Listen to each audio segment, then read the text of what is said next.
Je m'appelle Marine Aubry-Mouricy, je suis traductrice de l'italien et aussi de l'anglais. Je m'occupe en particulier de traduction de sciences humaines et sociales, mais je traduis aussi de la fiction par ailleurs. Donc j'ai commencé à faire de la traduction en traduisant des articles de sciences humaines et sociales. C'était un peu un hasard, simplement j'étais sollicitée par des personnes qui étaient autour de moi, puisque je travaillais essentiellement à l'étranger, en Italie et aux États-Unis, pour la promotion du livre français à l'étranger. Donc je côtoyais beaucoup de traducteurs et je côtoyais aussi beaucoup le monde de la recherche. Donc c'est comme ça que j'ai été sollicitée par des personnes diverses pour leur rendre service au départ. Et j'y ai pris goût parce que je trouvais que ça valorisait aussi mon parcours, qui était un parcours qui était assez incompris. Faire des études de philosophie, ça signifiait être assez isolé dans le monde social. Et ça me plaisait beaucoup au départ de le faire. Et puis après, j'ai entamé des recherches universitaires, j'ai commencé une thèse. Et à ce moment-là, c'est devenu quelque chose de plus professionnel parce que j'ai commencé à repérer des livres qui me plaisaient et que je voulais traduire, ou que je sentais être important et que je voulais voir en librairie en France.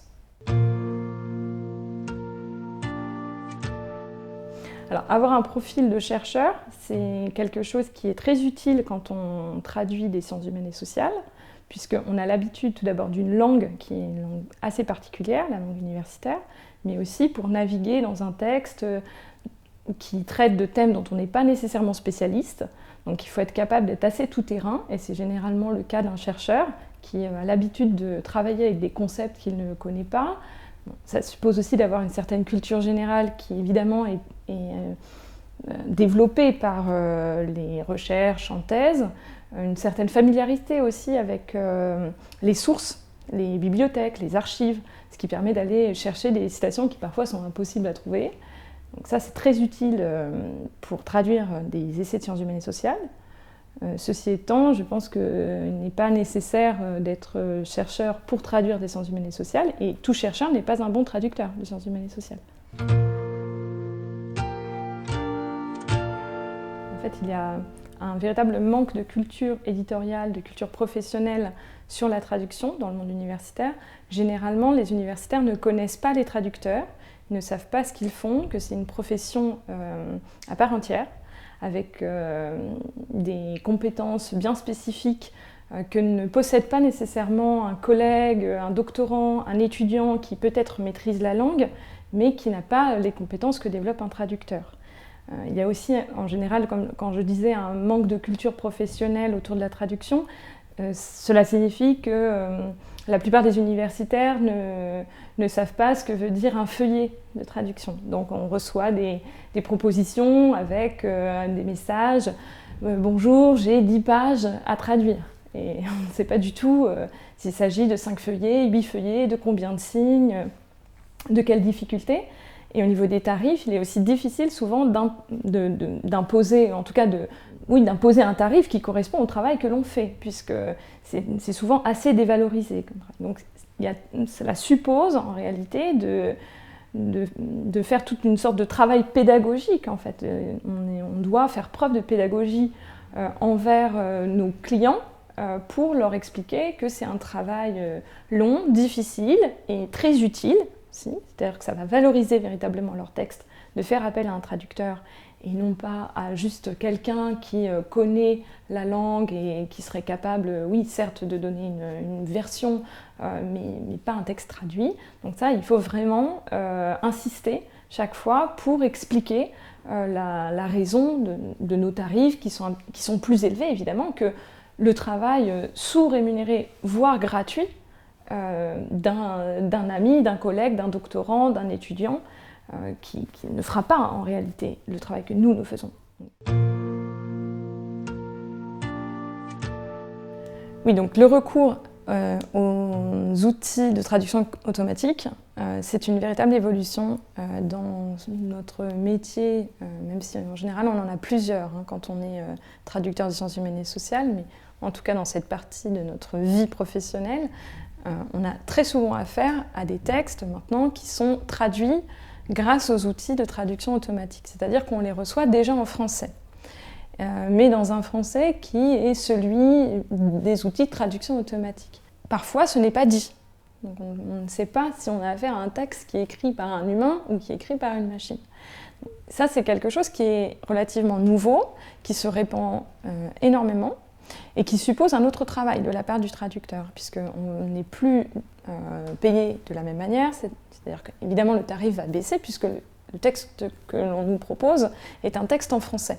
Mais nous, on a un travail à faire qui est quand même considérable, puisqu'il faut à ce moment-là réécrire le texte pour lui donner une sorte de naturel, pour lui donner l'apparence d'un texte qui aurait été écrit directement en français. C'est un petit peu la même chose que l'on fait aussi dans une traduction, de toute façon. Donc, même si ce sont des compétences différentes, les opérations ne sont pas si éloignées. Ce qu'apporte véritablement un traducteur à un chercheur qui veut faire traduire son texte ou qui doit en tout cas produire un texte en français, c'est qu'un bon traducteur de sciences humaines et sociales va non seulement restituer le sens de ce qu'il a écrit, mais il va aussi le mettre en forme d'une certaine manière grâce à sa connaissance de la réception française, c'est-à-dire de la manière dont en France s'organise l'écriture universitaire. Donc ça, c'est un véritable plus que l'on peut apporter. On peut travailler un texte, pas seulement en le traduisant, mais en suggérant des choses. Donc ça, c'est le petit plus, à mon avis, d'un traducteur, d'un bon traducteur de sciences humaines et sociales qui souvent a une bonne connaissance, s'il n'est pas chercheur lui-même, au moins une bonne connaissance de ce qu'est la recherche et un article universitaire efficace. C'est-à-dire qu'on peut suggérer des réécritures de certains passages pour que ce soit plus clair, pour que ce soit plus intéressant, plus efficace, et surtout présenté comme un universitaire français présenterait son texte, de telle manière à ce que les autres intellectuels français qui vont lire, ou francophones qui liront le texte, puissent en tirer le maximum et puissent le comprendre et l'apprécier à sa juste valeur. Donc ça, c'est un travail effectivement que sait faire un traducteur et que peut-être un chercheur a des compétences pour cela, mais ça nécessite véritablement d'avoir réfléchi à ce qu'est la traduction, c'est-à-dire le passage d'un espace culturel à un autre espace culturel. En réalité, ce n'est pas si éloigné qu'on le pense, parce que dans un texte de sciences humaines et sociales, il y a souvent une écriture. Et dans ce cas-là, il y a de véritables compétences d'écriture qu'il faut réussir à mettre en place pour organiser le texte, le réécrire, le rendre plus fluide. Donc ça suppose des compétences qui sont des compétences presque littéraires.